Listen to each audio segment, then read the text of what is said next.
我裴慈敬，川城侯府二少，只想躺平吃瓜。谁知大婚在即，我那世子大哥竟和我未婚妻滚到了一起。现场吃瓜，苦主竟是我自己，我这是要沦为全京城笑柄了。不如换我嫁你。这姑娘有眼光，我表面稳如老狗，内心狂喜。我媳妇儿今天真好看，想亲。准了。等等，她能听见我的心声。这下好了，我吃遍天下的瓜，她专吃我这只呆瓜。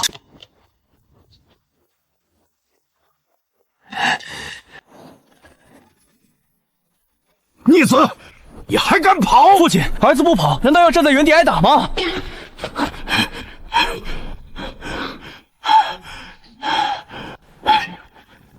你还敢顶嘴？上次相看为什么不去啊？明明定好了时辰、地点，人家姑娘家在茶楼等了你整整1天，你倒好，连个人影都没有。父亲息怒，儿子那日在衙门思考案情，一时入了神，错过了时辰。案情又是案情，你还想着那件案子？陈启明案，大理寺已经结案了，你还想怎样？案子，你总不能和案子过一辈子吧？案子是结了，陈启明系时而伪造他杀现场，可动机呢？堂堂郡守为何要用那种复杂手法伪造他杀？背后到底藏着什么？这些日子我茶不思饭不想，梦里都是那间空荡荡的密室，不知道真相中的真相，我实在过不去这道坎。明轩啊，为父知道你在大理寺任职，将来会遇到无数案子，可你要明白，不是每个案子都能查个水落石出的，也不是每一个谜团都要有结果。人生在世，哪能事事如意？人家江家大度，这相看两过园的上次失礼，也省得你整日胡思乱想。明轩啊，你今年24了，明年就25，4舍5入都是而立之年的人了，还不成亲？你这是要让为父100年之后无颜去见你娘亲吗？明轩要照顾好妹妹，也要找个知心人好好过。如今妹妹嫁给了裴慈敬，虽然妹妹提起她时眼里的光是幸福安稳，那剩下的就是我自己。儿子，明白了，明日青云观，儿子会准时赴约。这还差不多。不过为了以防万一，明日你妹妹林欢会来接你，亲自押着你去青云观。为父算是看出来了，我现在是管不了你这个儿子了，但你妹妹，你总得给她几分面子吧。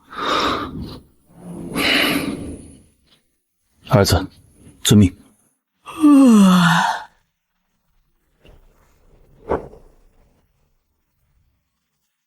这次要是再敢失礼，回来有你的2条狗腿就别想要了。儿子不敢。去吧，你妹妹已经在车里等着了。哥哥，早。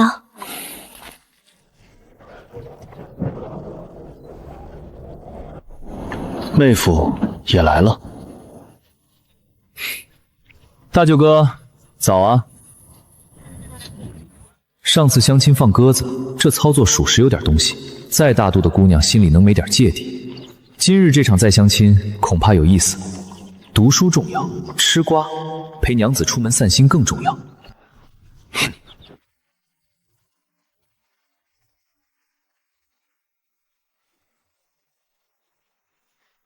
这笑容大抵就是贱贱的。哥哥，慈敬今日跟着来，绝对不是押送你的意思。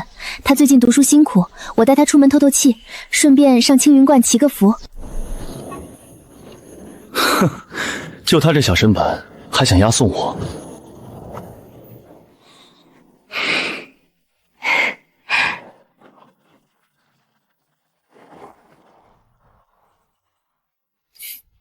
相比可以一路坐车抵达门口的大相国寺，我怀疑这青云观是故意把路修成这样。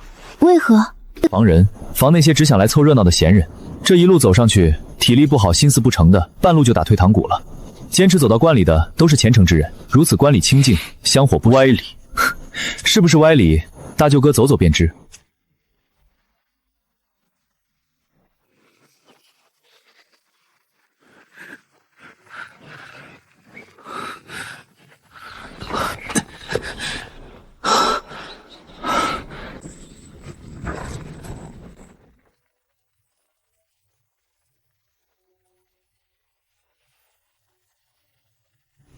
会让你后悔的。我想不通，自己长得也不丑，和我相看很丢面子吗？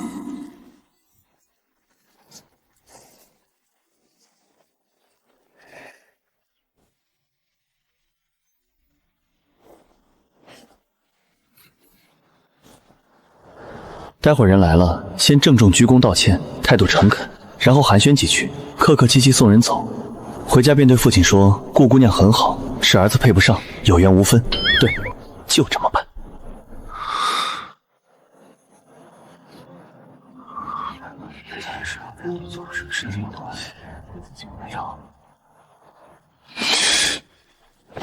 这光天化日，朗朗乾坤，这俩人分明是在盯梢，还无时无刻不在散发恩爱气息，齁得慌。娘子，我觉着大舅哥今天怕是要遭殃。他上次放了人家鸽子，我要是那姑娘，见面先给他一脚再说。不如我们打个赌。赌什么？就赌大舅哥今日会不会挨揍。若他平安无事，算我输。我明日多做2篇经义，2篇策论。若我赢了，我要3次锯面涂改过免权。好，这个赌约我应了。拉钩盖章，反悔的是小狗。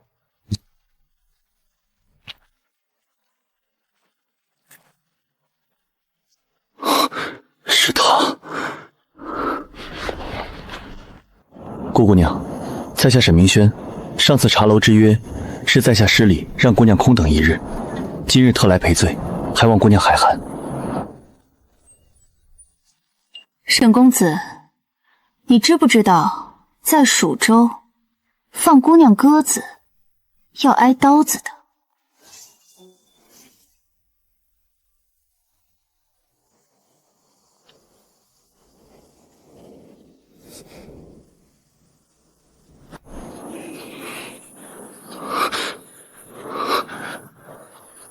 顾姑娘，在下真的知错了。上次爽约是在下不对，但在下并非故意轻慢。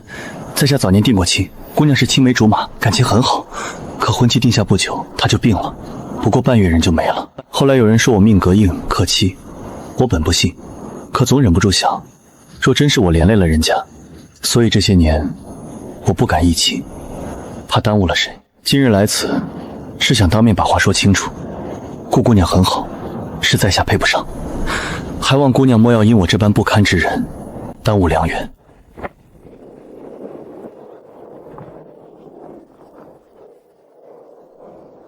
长得也还算顺眼。你刚才说的都是真的？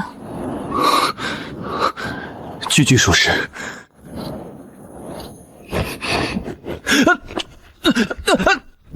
等等，顾姑娘，你做什么？去找紫云道长算你我的八字。顾姑娘，方才在下已说清楚了，在下命格克妻。我听到了，巧了，我天性命更硬，我倒要看看你能不能克得动我。婚姻大事，岂能儿戏？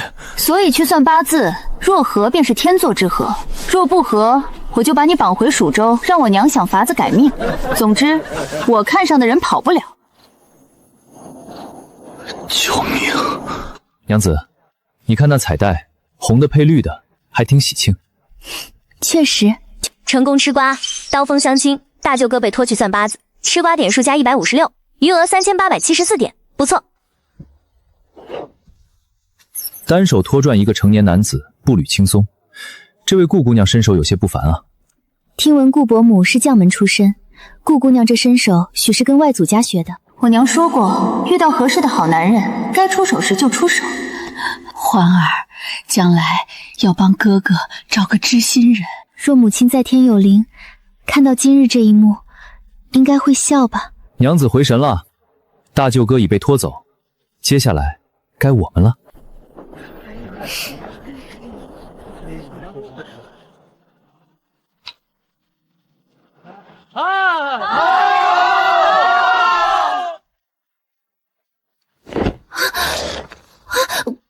夫君，这大庭广众的，怕什么？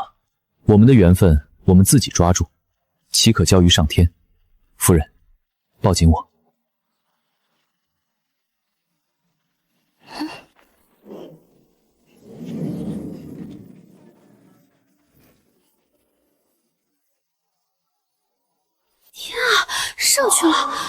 害的轻功。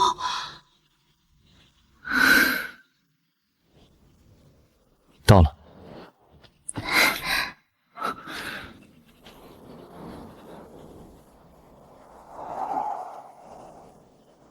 这里真好。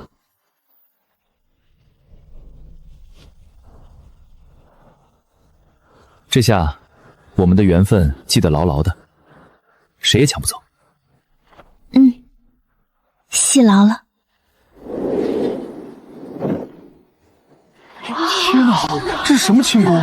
抱着人还能这般轻盈，神仙下凡啊！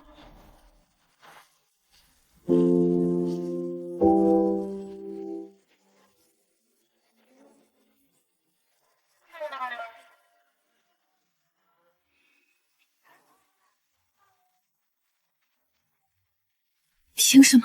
凭什么他这么好命？裴慈静这个骗子，前世他明明是个什么都不会的废物。他刚才的轻功，他看沈凌欢那温柔的眼神，我前世10年都不曾见过。不对劲，一切都不对劲。前世裴慈林一就任便是3000银正5品副千户，今生为何只是个正6品百户？他说是父亲的意思，我不信。侯爷看他的眼神全是失望与冷淡，是因为我们那件丑闻吗？我不能慌，我还有前世的记忆。3年后他会随军出征北境风伯，10年后平定西南封国公，这一定会发生。只要我生下他的长子，我就会是国公夫人。今日轻慢我的人，将来都要跪在我脚下。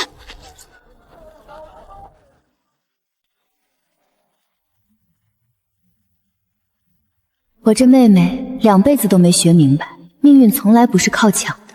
前世裴慈灵一路高升，是因她是清白的世子，有沈家鼎力相助，有我持家铺路。今生那场荒唐丑闻，她失去了侯爷的信任和沈家的助力，若无能力，站得越高摔得越惨。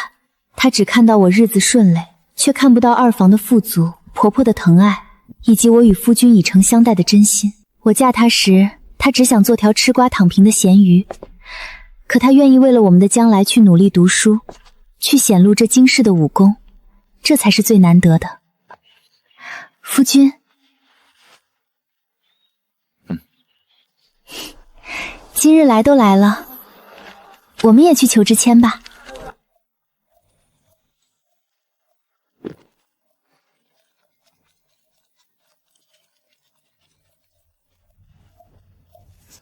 恭喜施主，此乃上上签。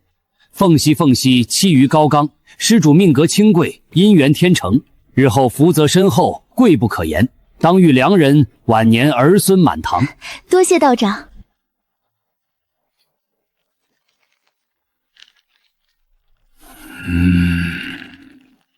道长，可是有何不妥？这签文不对，贫道解签30载，从未见过这等命格。客从何处来，归向何处去？这是天外之人的命数，此人并非此界之人。天外之人，想起夫君心里那些穿越现代的古怪词汇，他果然是生活在另一个世界的人。施主，贫道道行尚浅，这签文贫道解不了。道长要不再试试？要不咱们还可以加钱。施主说笑了。贫道解不了，但闭观观主青云子师叔道行经孙，或许能为施主解惑。2位请随贫道来。多谢道长开解。道长所言，外相不过皮囊，本心方为自我，晚辈铭记于心。九殿下能领悟此理，便是与道有缘。人之一生，贵在自知，而非外物所扰。皇兄带我来听开导，是怕我一亲时因身子瘦弱，在妻子面前失了底气。道理我懂，可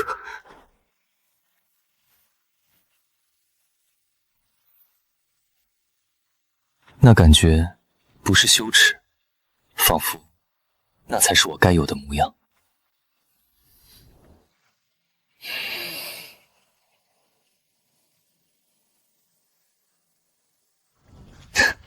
道长所言，晚辈会努力参悟。殿下不必强求，有些事时候到了，自然便明白了。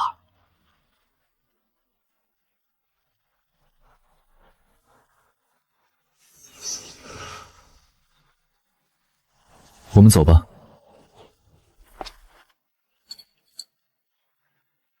娘子，你说那老道长方才那表情，是不是想加钱？夫君莫要胡说。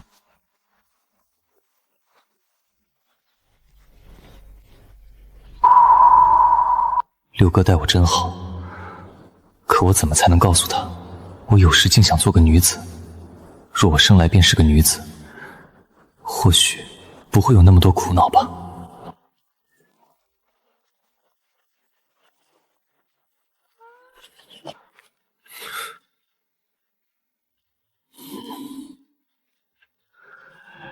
施主，请坐。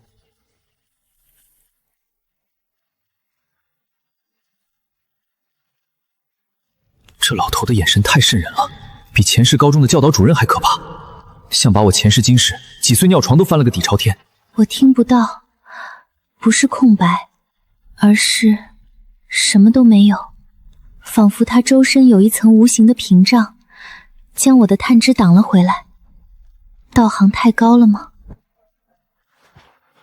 二位施主，酒后了。不敢不敢，晚辈冒昧来访，打扰道长清修。有意思，沈小姐的凤妻梧桐乃上上签，此乃前世修来之福，今生只需持心端正，顺其自然，便可得圆满。晚辈谨记。至于裴公子的签，人生一世如舟行江海，若无变数，裴公子的命数当是安稳一生，在侯府庇佑下平淡过完这辈子。果然是个米虫命。这世上有人生来不愿争抢，只想安稳过小日子，这没什么不好。可那是若无变数。贫道若没看错，二位本不该是夫妻，你们在一起是命数本身的变动，就像往湖面投下一颗石子，涟漪会扩散，最终波及整片湖面。这颗石子会激起多大的浪，在于你的心意。客从何处来，归向何处去。裴公子，你的命数与旁人不同，是随心意而变。裴公子来到这个世界，或许不必小心翼翼，亦可以大展拳脚。我操！这老登看出我是穿越者了，大展拳脚，暗示我搞事业，为万世开太平，那是人干的吗？搞不好抄家灭族，坟头草3丈高。我一个文科生，就算系统里能兑换造玻璃、造蒸汽机、造枪炮的资料，那点数也死贵的呀。算了，先苟着。来自另一个世界，玻璃、蒸汽机、枪炮，原来如此。无论他来自何处，都是我的夫君。只是未来或许真能见识到这些改变大钱的东西。贫道方才所言不过千文之意，有人愿做闲云野鹤，有人愿做搏击长空的雄鹰，只看是否顺心。裴公子只需记得，无论选哪条路，但求问心无愧便好。多谢道长指点。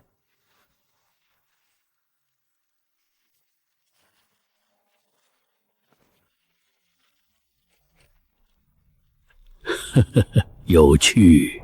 师叔，那位裴公子的签文当真无碍？玄真，你说一个人能改变多少人的命运？师叔的意思是，等着看吧。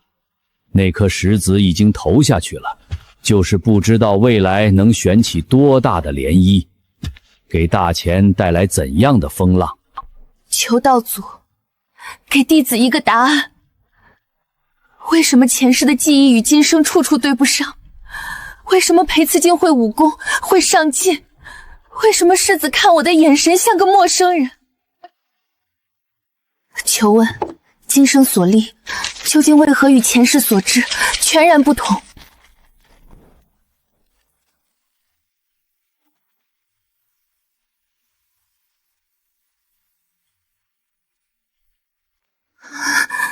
镜花水月本非真，难道我以为能让我成为未来国公夫人的那些记忆，根本就是虚妄？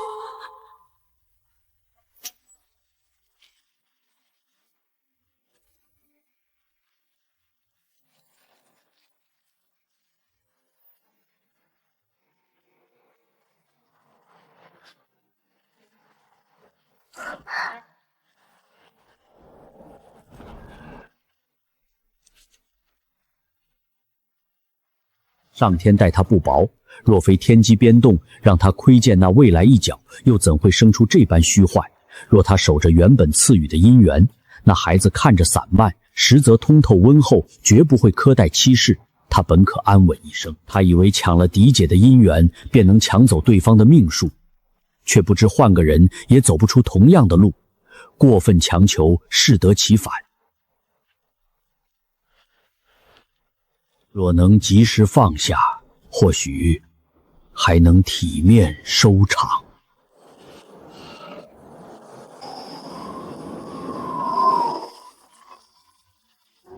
六哥带我走访大相国寺、青云观，听高僧明道讲经，一直说不要在意自己的外相。今日这般郑重，莫非是议亲的人选定了？我这副身子……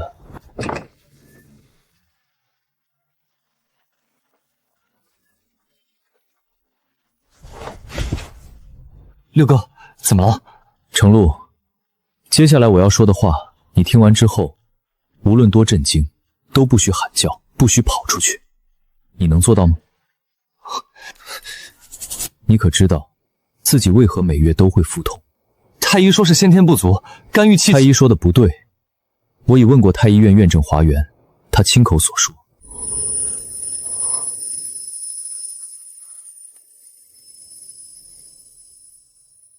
九皇子实为女子，混淆皇室血脉，这是欺君灭门之祸。其他几位皇兄皇帝不会放过这个机会，所以我必须死，让九皇子从世上消失。母后已经安排好了，假死之药，华元那里有。你在死囚身上试过，服下后脉势断绝，持续3日，3日后药效自解。这几日我会让华元多来诊脉，最多7日，传出你病薨的消息。之后，母后安排你出宫，你的新名字程璐。程璐，我记住了。放宽心，一切有六哥在。六哥，你们为我做了这么多。你是我看着长大的弟弟，我不护你，谁护你？夫君，该起了。今日表小姐入府，老夫人前些日子就这人通传了，让咱们今日准时去怡福堂正堂迎接。再不起，要迟了。表小姐？哦，远房亲戚来暂住，迎接，迟到。老夫人，什么时辰了？还早，来得及。娘子，你早说嘛，吓我一跳。我说了，是你赖着不肯起。我这不是没睡醒吗？老夫人的规矩可不敢坏。小时候那个远房表亲作妖，被老夫人掌嘴20、30军棍打下去，回老家的路都没走一半就死了，传了3代的藤鞭，我可不想领教。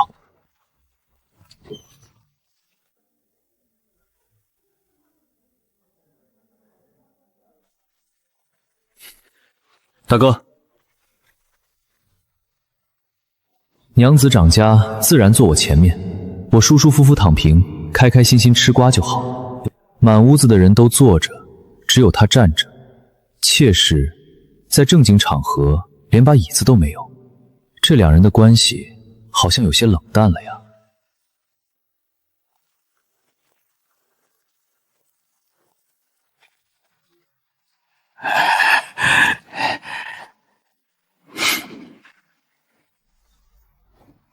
欢儿，昨儿睡得可好？多谢母亲关怀，儿媳睡得极好。慈静啊，你也老大不小了，也该收收心了。你看你弟弟都已经有孩子了，你呢？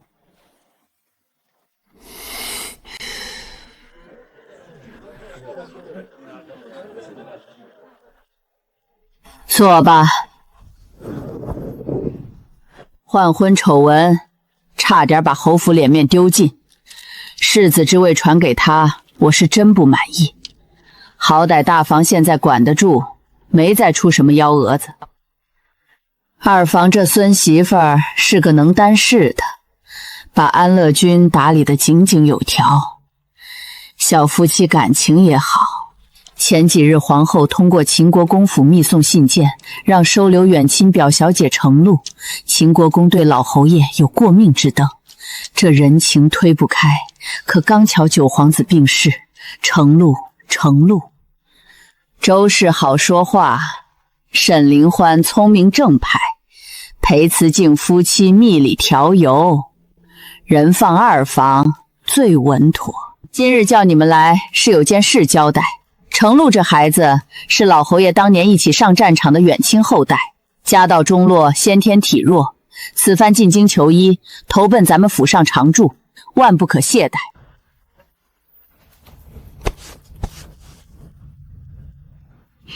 母亲放心，儿子定当竭尽全力照料程姑娘，绝不会让她受半点委屈，就当亲闺女待。林欢，你与程洛年纪相仿，往后可多交流，照顾好这位妹妹。祖母放心，听闻表姑娘要入府，昨日我便让人收拾出了一间院子，就在安乐居旁边，如今已布置妥当。我未定安置何处，她竟已做好了准备。这孩子要么心思缜密，要么笃定了什么。你倒是个周到的。祖母谬赞了。孙琪喜想着，不管妹妹住哪边，咱们2房总得备着些。那不是太医院院正吗？前世若非世子立了重大战功，根本请不来他。老夫人竟费这么大人情给一个表小姐看病。果然一切都是虚妄吗？原来一切从一开始就都不一样了。3000营百户是父亲动用人情为我谋来的，可我做的不安稳。我纳了未婚妻的妹妹为妾，捉奸在床的丑闻传开了，同僚疏远，兵卒看戏。那2个原本水火不容的副百头，如今一致对外。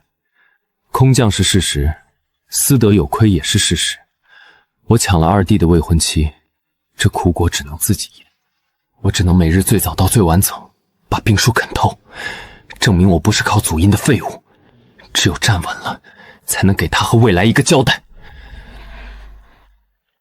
不是沈凌月泡的，我很久没喝到他泡的茶了。我们之间好像隔了什么。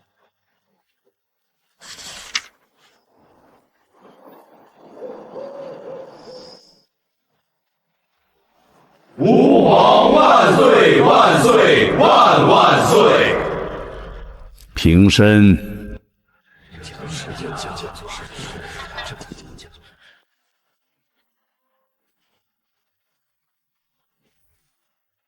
臣吏部尚书梅千图有本上奏。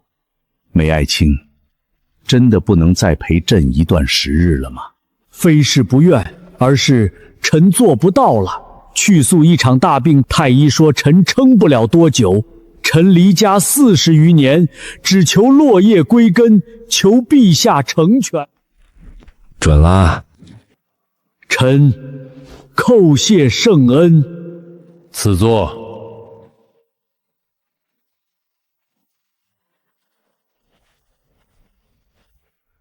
梅老卿此去，吏部尚书一职，可有推荐之人？此事当由陛下做主。那便现在议议吧，众爱卿都可说说自己的想法。启禀陛下，吏部右侍郎李元可堪大任。臣附议。陛下，兵部左侍郎赵明亦可胜任。陛下，臣举荐刑部左善卿根林默。李元、赵明、林默，每一次重要职位空缺，推举的人都跟太子脱不了干系。他这个嫡长子是等不及了吗？演都不愿意演一下了。左相、右相，有何意见？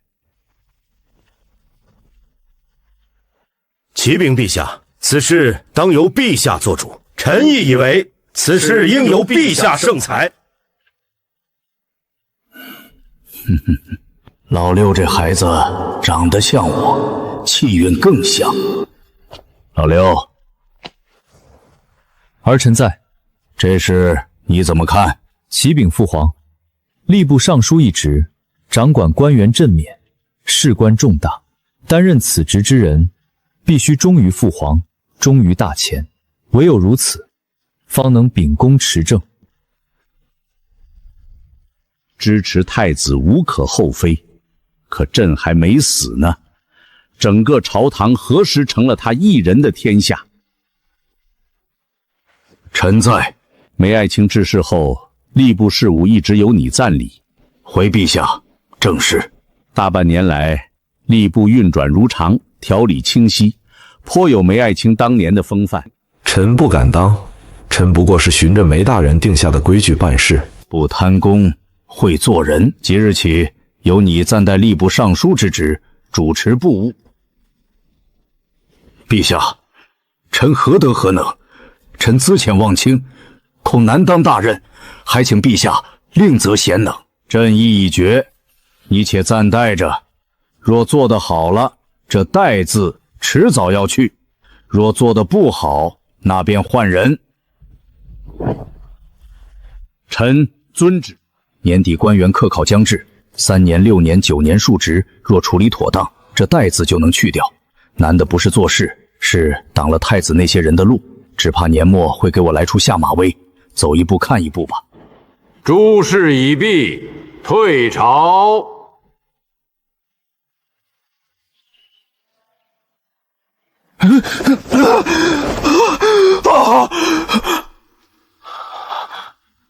根本睡不着，每天雷打不动1个时辰的午睡回血时间，本该抱着娘子舒舒服服的，现在呢，娘子去了别人的房里给程璐姑娘授课。枕头上还是他的心香。九皇子当了16年的男人，万一性几向没跟着变，还是喜欢女子呢？万一他学完规矩，还继续跟我抢娘子？不行，绝对不行！程璐现在还是外阳内阴，病作还在，只有她做回真正的女子，我才能安心。华太医开方子调养，是为了手术做准备，她谨慎是对的，可太慢了。万一这段时间娘子跟他处感情了怎么办？我得推一把。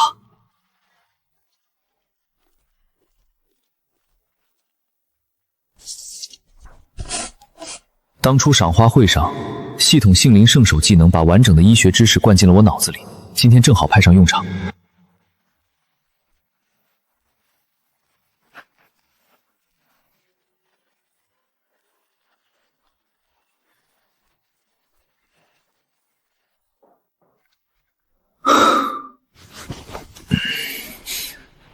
这么详细，华老头若是还不行，那院正的名头就是骗来的。夫君，今日午时没歇息吗？娘子回来了。程妹妹今日学得认真，我多陪了她一会儿。哦，那挺好的，认真学得快。夫君在写什么？是以前偶然看到的一本古书上记载的。里头写了这病症的来龙去脉和治法，想着华太医来诊脉，便默写下来。娘子下次交给他，兴许帮得上忙。偶然看到的古书，夫君的医术大前无人能及，只是心有顾忌，不愿亲自动手罢了。夫君有心了，下次华太医来，我便交给他。华老头，你可要加油啊！早点把九皇子从里套外变成真正的姑娘。这样他就不会对娘子生出什么不该有的感情了吧？连女孩子的醋都吃，酸味都要飘出安乐居了。夫君今日辛苦了，怎么突然写起这个？可是方才一个人睡不着。谁说的？我一个人睡得可香了，一沾枕头就着。夫君，这些日子是我冷落你了，程妹妹的事只能我亲自来教。每日午后确实没法陪夫君了，我先去厨房看看，夫君再歇一会儿。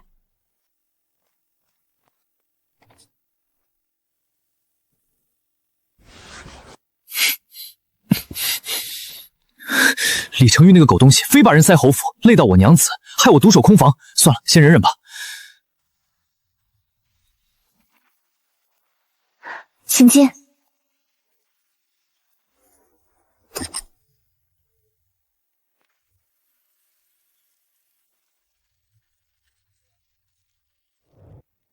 沈娘子，这屋子是老朽行医40年来见过准备的最周全的手术之所。正是。敢问可是照着前些日子那叠医书来的。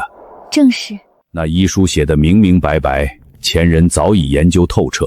我本想治好此病，在族谱单开一页，现在看来没戏了。不过，我华元亲手做这一例，便是完成先祖遗愿。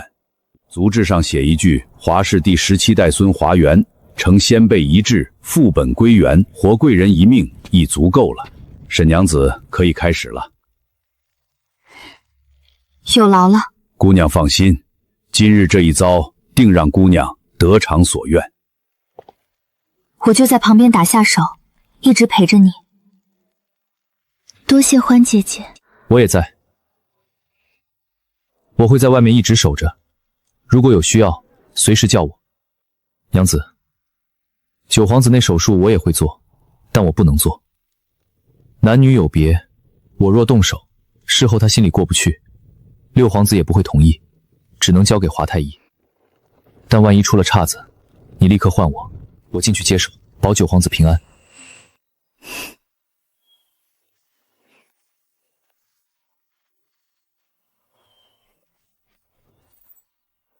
姑娘，可以开始了。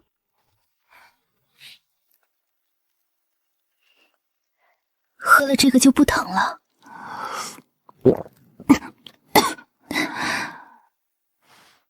等你醒来，就什么都好了。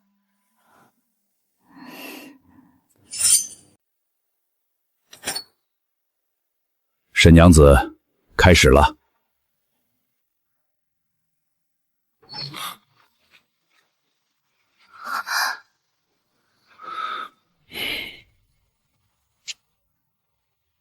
裴二公子，幸不辱命。曾经的九皇子，从此刻彻底变成程璐姑娘了。成功吃瓜，吃瓜点加2438，当前吃瓜点7007。华太医，我这结果如何？姑娘放心，副本归元的过程很顺利。多谢华太医。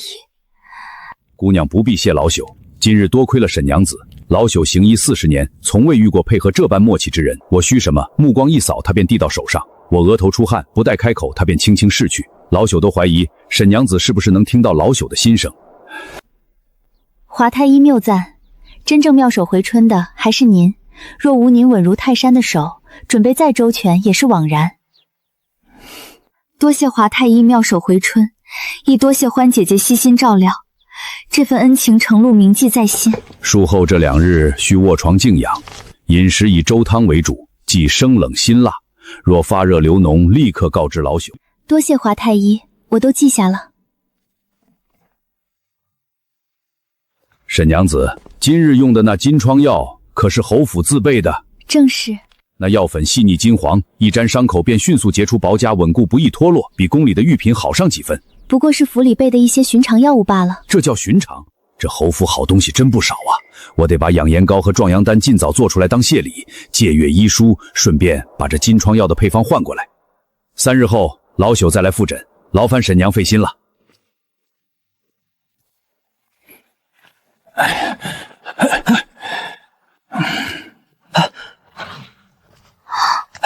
娘子，华太医怎么走得那么急？家里老房子着火了？大概是赶着回去准备礼物吧。夫君给的那金疮药效果极好，华太医药过后眼睛都看呆了。那必须的，你夫君我出手的东西能有差的吗？系统出品必属精品，好歹花了吃瓜点，没有欺骗消费者。再加上那叠医书，华太医怕是已盯上咱们家的医书和金疮药配方了。这么匆忙回去，多半是备礼，下次好借鉴。盯上医书和配方，那老头要是拿不到，该不会天天来串门吧？夫君放心，华太医懂分寸，想借鉴必会备厚礼，不会强求。娘子，药膳我端进去给程姑娘。不用了，程妹妹刚醒，还是我去喂。夫君先回安乐君歇着吧。娘子，你若是累了，就让丫鬟搭把手，别什么都自己扛着。知道了，夫君放心。夫君，该起了。再睡一会儿。不行，老夫人传话，今日辰时怡福堂正堂集合，有要事商议。老夫人，集合，要事。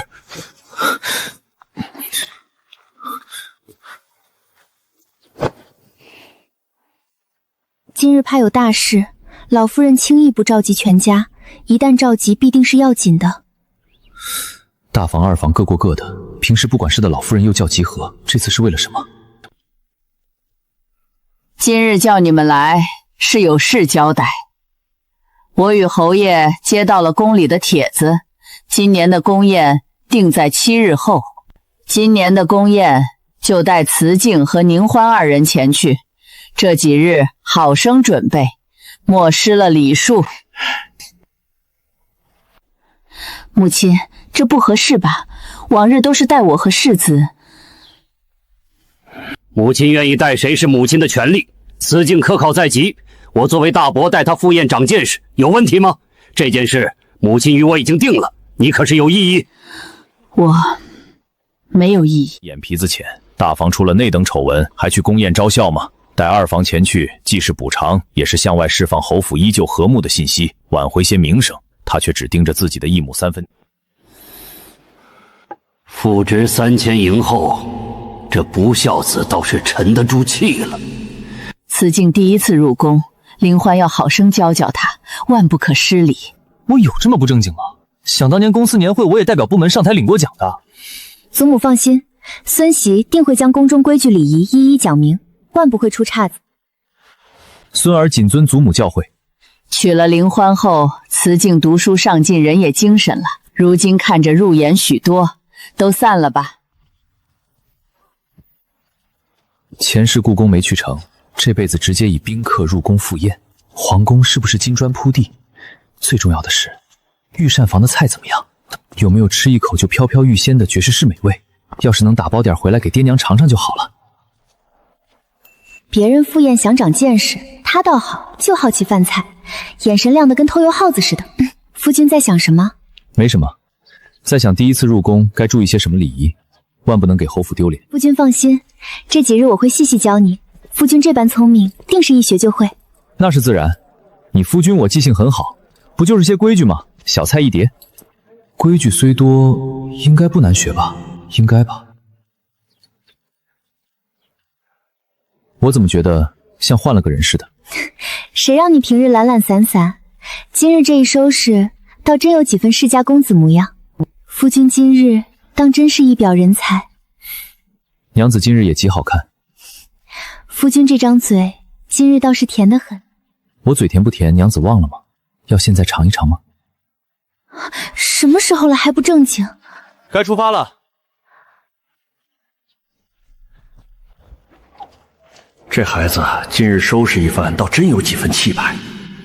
慈静，入宫后谨言慎行，少说多听多看，一句话说错，可能惹来杀身之祸。大伯放心，侄儿省得。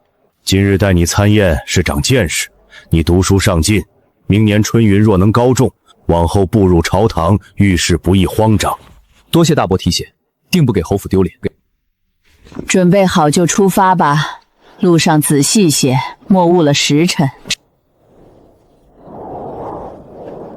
36载了，13岁被立为太子，以为总有一天会坐上龙椅，可这一等就是36年。青丝变白发，我这一生还能有多少个36年？至少不会再有下一个了。宫宴都布置好了吗？启禀殿下，全部准备就绪。起来吧，今日的事辛苦你了。奴才这条命是殿下救的，能为殿下效力，是几辈子修来的福分。走吧，今日的宫宴是件大事，去迟了可不好。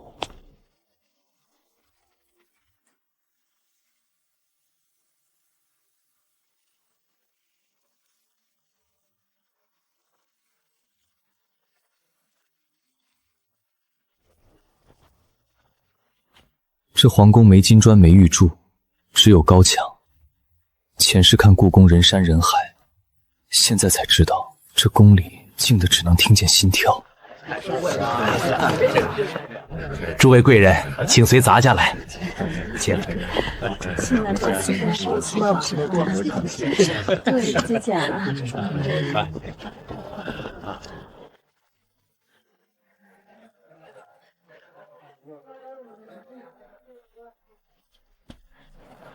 男女分宴，朝臣勋位在含元殿，家眷由皇后主持。可这次分开，心里总有些隐隐的不安。裴侯爷，您的位在这边。裴公子，您的会位在那边。果然跟前世的小孩桌差不多，能进这殿门吃席就不错了。角落好，视野开阔。大伯放心，包不丢脸的。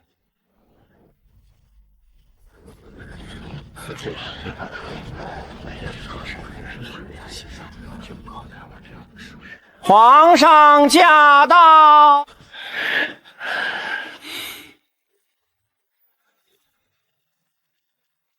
活的皇帝啊！可惜没手机发朋友圈。参见圣上。众爱卿免礼，坐下吧。大前风调雨顺，边疆无事。来，满饮此杯，敬大前，敬上苍，敬诸君。敬大前，敬上苍，敬圣上。奏乐，起舞，开宴。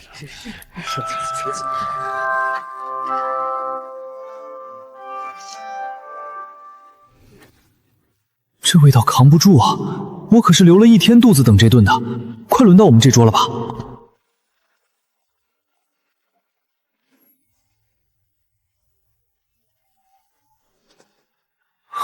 不对劲，10分有12分的不对劲，这些人不简单。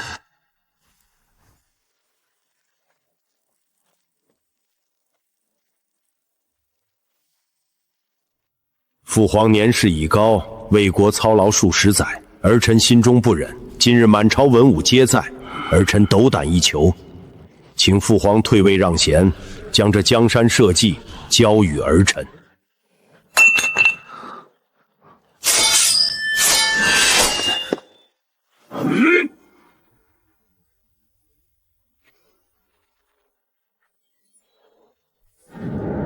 多好的一盘烤乳猪啊，就这么糟蹋了！刷了3遍蜜糖才烤出的光泽啊，就这么摔了！该死！宫变就宫变，为什么要浪费粮食？丁，成功吃瓜，含元殿上起刀兵，太子逼宫逆天行，吃瓜点数加8888，当前吃瓜点16638。体会到暴富的感觉了，这剑尖指着好像也没那么难受了。程潜，你当真要如此吗？为什么要辜负为父的信任？这36年来，我给你的信任是完完整整、毫不保留的。你怎么敢在这含元殿上亮出兵阵？怎么还是走到了父子相残这一步？父皇对儿臣确实没得说。六弟在吏部尚书一事上使小手段，儿臣也不在意。如果还有时间，儿臣可以等。可儿臣等不到了。36载了，这东宫就是一座牢笼，父皇看着我，群臣看着我，天下看着我，我时时刻刻如履薄冰，身子早已被掏空了，剩下的时间不多了。父皇，天下岂有36年之太子？父皇让儿臣等得太久了，还请父皇即刻下旨传位。禁军一时半会儿过不来的，里头有儿臣的人，请父皇早做决断。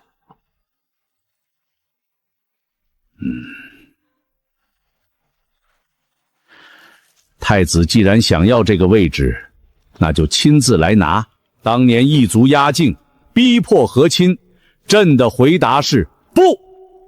朕御驾亲征，打得他们30年不敢南下。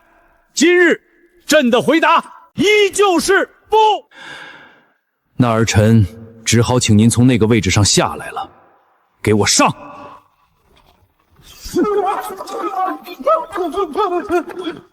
众位爱卿，拨乱反正就在今日，随朕诛杀逆贼！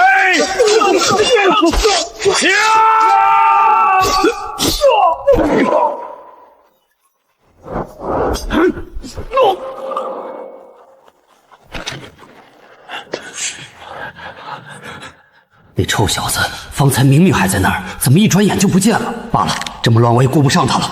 大侄儿，你自求多福吧。护驾之功，我裴福成来了。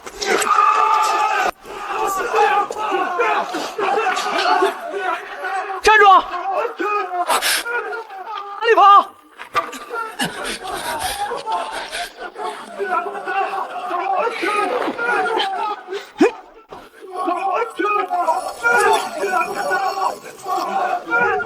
这么强的武功，你跑什么？深呼吸，不要慌。第一次杀人是这样的，你动作很利索，他走得很安详。我安详你祖宗！以为第一次杀人会手抖、恶心、做噩梦，结果并没有，就像前世上课把蚯蚓对半切开一样，有点新奇，有点不适，有点不适，仅此而已。对敌人仁慈，就是对自己残忍，这是我最大的慈悲。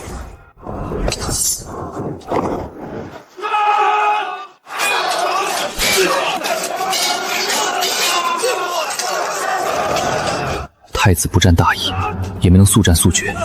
等支援的禁军到了，他必输。我若此时去大伯身边露露脸，将来仕途无量。可是，该死，我怎么才想起来，女眷在华清院，现任皇后不是太子的亲娘。太子既然逼宫，必定会两处同时动手，把女眷也当筹码。娘子在那边，我2辈子才有这一个老婆。狗太子，你真是该死啊！急不得，要冷静。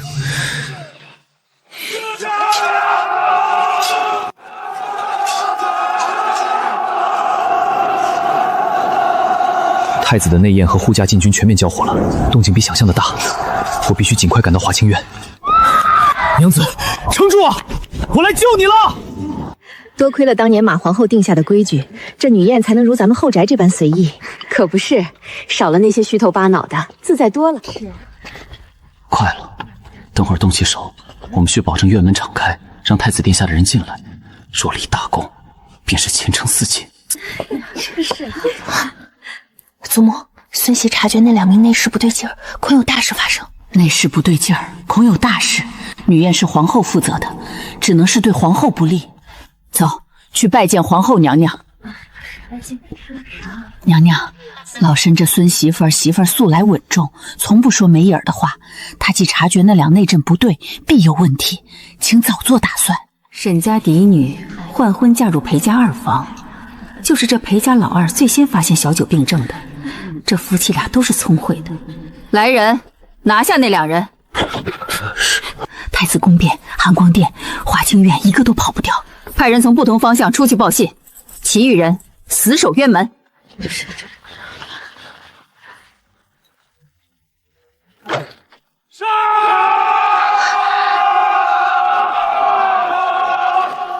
老头子啊，老头子，你当年埋的那地方是不是风水有问题？今年侯府就没消停过，世子丑闻，九皇子假死，现在参加宫宴都能遇上逼童。等全虚全远回去，定要找个先生给你看看。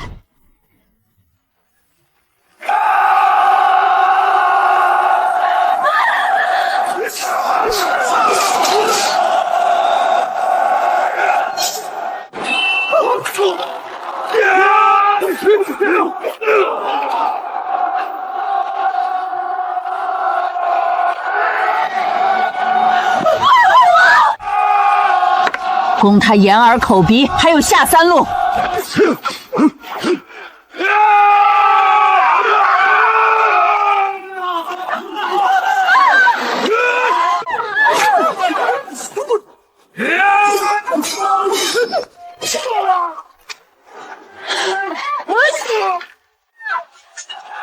老了，当年在战场上杀进杀出，如今动几下就喘成这样。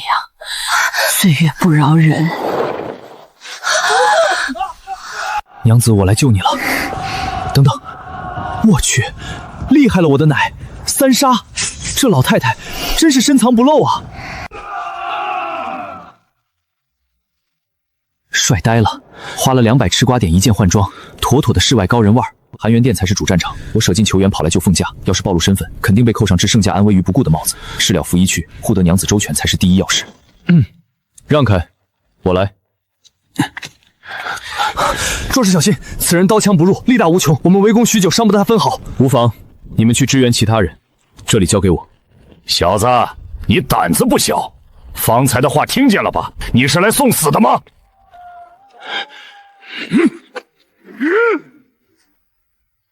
啊！我的眼睛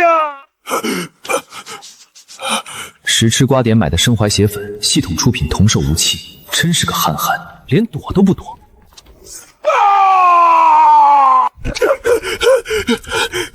为了保险，再补一脚吧。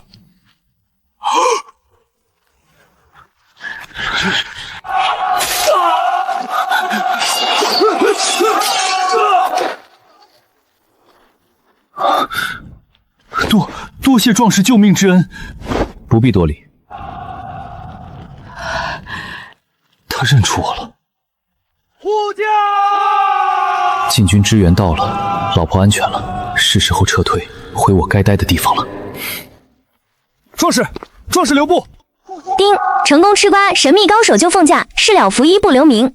吃瓜点数加3888，当前吃瓜点20316。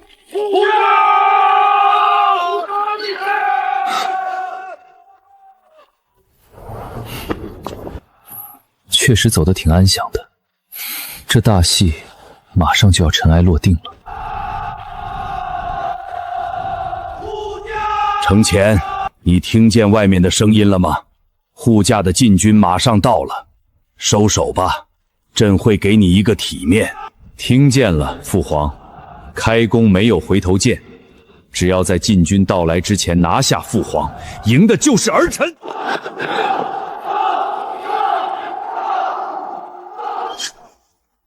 太子已被拿下，还不束手就擒？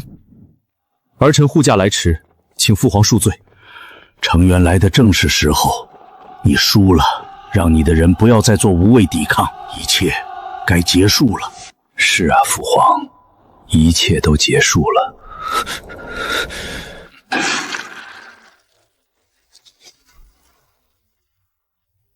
殿下！殿下，老奴随您去了。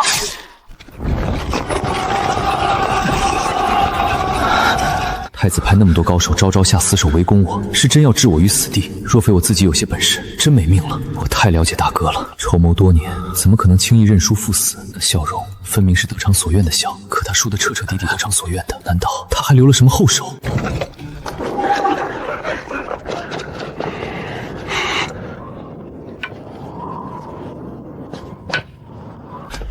母亲，你没事吧？无妨，华清院并未出大乱子，倒是你这一身伤，回去好生处理，莫要落下病根。这孩子是个沉得住气的，昨夜凶险，能全虚全持且镇定从容，难得。这小子昨夜不见踪影，厮杀那般惨烈，竟能毫发无伤，算是有几分韵语。干干净净，一尘不染。前殿那般厮杀，连老大都浑身浴血。昨夜华清源那个黑衣人，身形似乎与慈敬有几分相似，还有那出手的利落。大家平安之事，复之后须得守口如瓶。上面未下定论，万不可有风言风语流传出去，都记住了。母亲放心，回府定约束上下。孙儿孙媳谨记祖母教诲。走吧，回府。慈敬，把这个给大伯送去，就说是孝敬的极品金疮药，比外头的强100倍，赶紧用上。是，奴才这就去。去厨房赶紧下2碗阳春面送来垫肚子，要快，饿得很了。饿死我了，留了1天的肚子等晚宴，结果菜没上齐，太子就开始整活，好好一顿御膳，全为了专凤。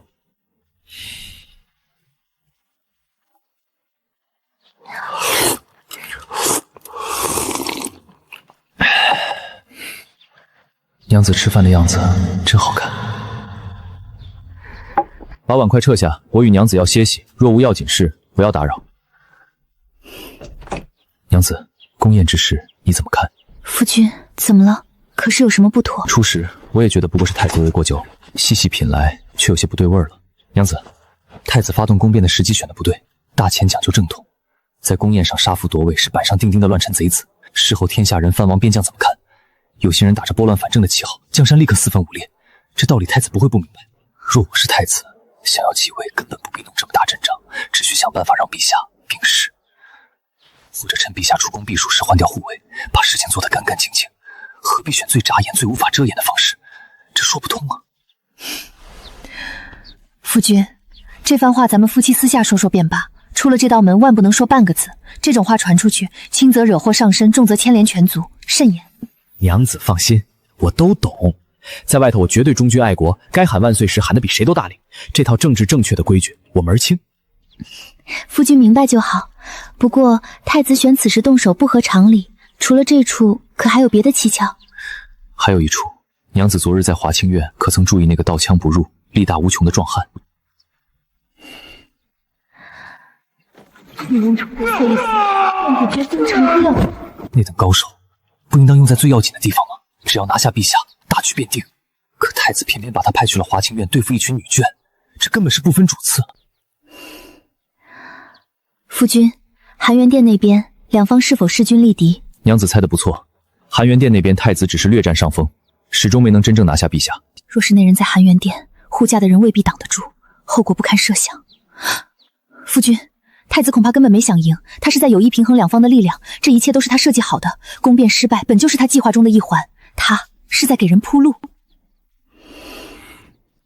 八皇子，昨夜太子被八皇子用剑夹住脖子，没有惊慌，只有释然。他死前嘴角的笑，分明是得偿所愿。八皇子凭借救驾之功，成了挽大鲨鱼江枪的英雄。可是，八皇子凭什么让太子用性命给他铺路？太子又凭什么愿意用性命给八皇子铺路？这两人之间到底有什么旁人不知道的关联？所以，太子这场宫变的真实目的是推八皇子上位，难怪选在宫宴大张旗鼓。宫宴就是他给八皇子搭的最盛大舞台，八皇子从天而降，力挽狂澜，满朝文武和老皇帝就都欠了他天大的人情。兵力部署也是如此，含元殿必须势均力敌。若是太子太弱，或一上来就拿下陛下，八皇子又怎么能显出力挽狂澜？那个派去华清园的高手，多半不是为了要挟，而是想杀了秦皇后。是了，秦皇后是六皇子的生母，太子若死，六皇子就是最年长的嫡皇子。若秦皇后和六皇子都死了，八皇子的优势便无人能敌。难怪太子派高手下死手围攻六皇子。若非祖母指点，黑衣人出手，皇后若有三长两短。所以太子所做一切都是用自己的死扫清障碍，为八皇子铺路。可为什么他不推自己亲儿子太孙，却推八皇子？大前有规矩，皇位绝不隔代相传。太子清楚自己死后太孙坐不上那位置，可代价太大了。他这么一闹，太孙有个谋反的父亲，贬为庶子，圈禁终生都有可能。同父异母的兄弟能比自己亲儿子还亲？除非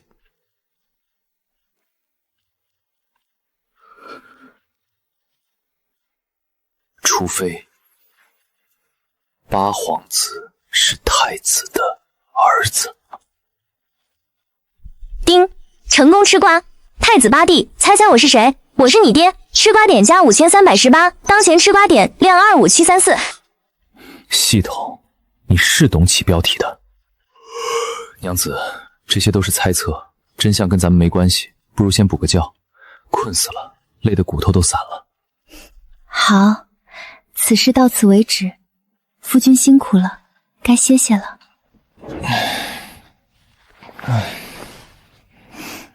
睡觉最大，管他皇家秘闻，睡醒再说，不然给明天肯定头疼。父子相残是皇室天大的笑话。太子人都死了，就遮掩一二吧，也是给太孙留一条命。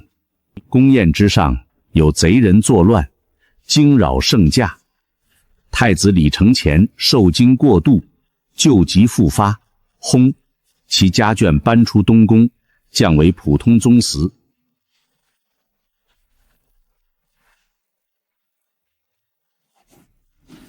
该清算的叛贼一个不留，该嘉奖的护驾之臣重重有赏。老八在最关键时刻出现，用剑逼停了太子。他是救驾的功臣，是所有人眼中的忠诚孝子。只是那夜的一切，真的只是巧合吗？奉天承运，威远侯裴富成奋勇护驾，特加10亿200户，钦此。加上之前的，总算凑够1000户。这千户侯虽是虚封，但也足以在顶尖勋贵中挺直腰骨了。威远侯府太夫人刘氏护卫奉驾有功，特加封一品诏命夫人，钦此。老身领旨谢恩。威远侯府孙妇沈氏林欢，临危示警，护佑奉驾有功，特封6品诰命，钦此。6品诰命，这刚进门几个月的二房媳妇儿，居然跟我平起平坐了。6品号命，挺好。以后在家里，娘子更不用看大伯母脸色了。臣妇领旨谢恩。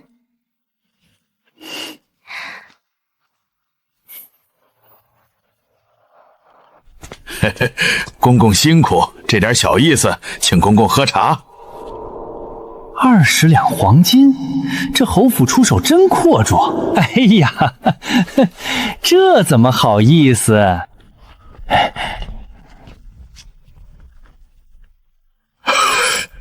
哈哈哈哈！娘子，咱们二房也有诰命夫人了。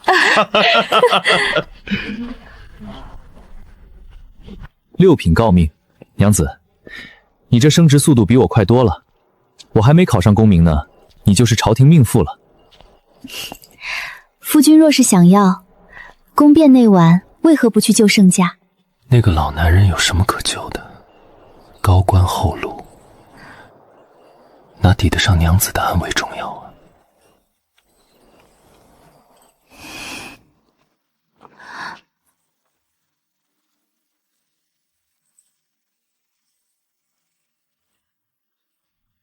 侯爷家10亿，老夫人1品，沈凌欢6品，前世这些都没有变。可前世傅宫宴的是世子，他因护驾从副千户升任千户，今生去的是裴慈敬，他什么都没有。我在青云观亲眼见过裴慈敬抱着沈凌欢跃上数丈高的银杏树，他分明是高手，宫变千载难逢，他为何选择隐藏？我抢来的姻缘已经烫手，我以为他是个废物，却发现从未了解过他。青云观千文说的对，镜花水月本非真，我的前世记忆果然都是虚妄吗？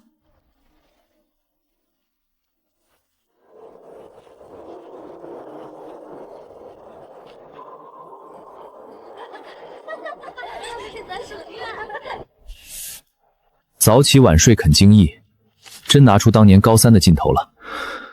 娘子都6品诰令了，我要是连个功名都没有，以后赴宴站在旁边跟个挂件似的，多跌份儿。大钱的科举比前世明清友善多了，前世考官出题变态到能拿一个乐舞要求破析写文章，简直为难人。我要是遇到那种题，怕是连题目都看不懂。写了这么久，先喝口茶歇歇。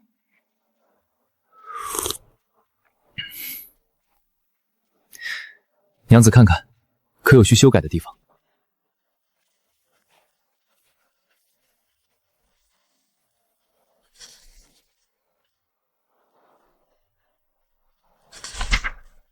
娘子真好看，比京艺好看10000倍。不过做文章真费神，我倒是有些佩服我那老丈人了。宫变一出，大批人员被清洗，朝堂空出大批位置，老丈人作为代吏部尚书，天天早出晚归填补空缺，居然还能抽出时间给我批改文章，写下密密麻麻的品主。不仅如此，他还把大舅哥的亲事给定了。紫云道长说八字相合，顾姑娘一句这人我要了。大舅哥这辈子算是被拿捏了。不过蜀道山哪比得上我娘子温文儒雅？夫君写得不错，比上一篇又进了一步。尤其是这段对修身齐家治国平天下的解读，把修身放最前面，由近及远，层层递进，很有见地。二少爷、二少夫人，外祖老爷来了。外祖父，我娘娘家的江南商贾，他都在江南养老好几年没来京城了，怎么忽然来了？外祖父来了，娘子，走，我们一起去迎。夫君慢些，外祖父他又不会跑。本打算早来，谁知收到信说钱静跟沈家二姑娘婚约作废，换成了嫡出的大姑娘。这新强子换了，贺礼自然得加分量，不能让外孙在媳妇儿面前跌份儿。听说外孙媳妇还封了6品诰命，这姑娘不简单。我这商贾之家能拿出的也就这些黄白之物了。等会见着了，若真是个好的，改日再让人从江南送批东西来添做贺礼。二少爷和二少夫人来了。这孩子长高长开了，抓周时就死抓着金元宝不放，果然有福气，娶了个这么般配的媳妇儿。外父，您来了。外父，这是孙媳妇沈氏林欢。外祖父万福。快起来，一家人不必多礼。慈敬、林欢，这份礼迟了些，外祖父祝你们新婚幸福，白头偕老。外祖，这如何使得？您大老远来。娘子，长者赐不可辞，一家人不用太客气，收下吧。该生气了，娘子收着。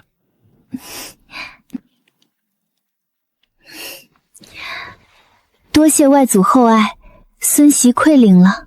外祖，我就不跟您客气了。你什么时候跟我客气过？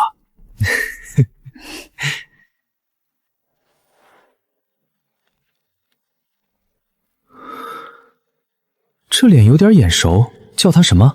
周大哥、周大叔，叫错了可就尴尬了。啪！傻愣着干什么？快喊人啊！连你三舅都认不出来了。三舅，你咋变这样了？那个白白胖胖的三舅呢？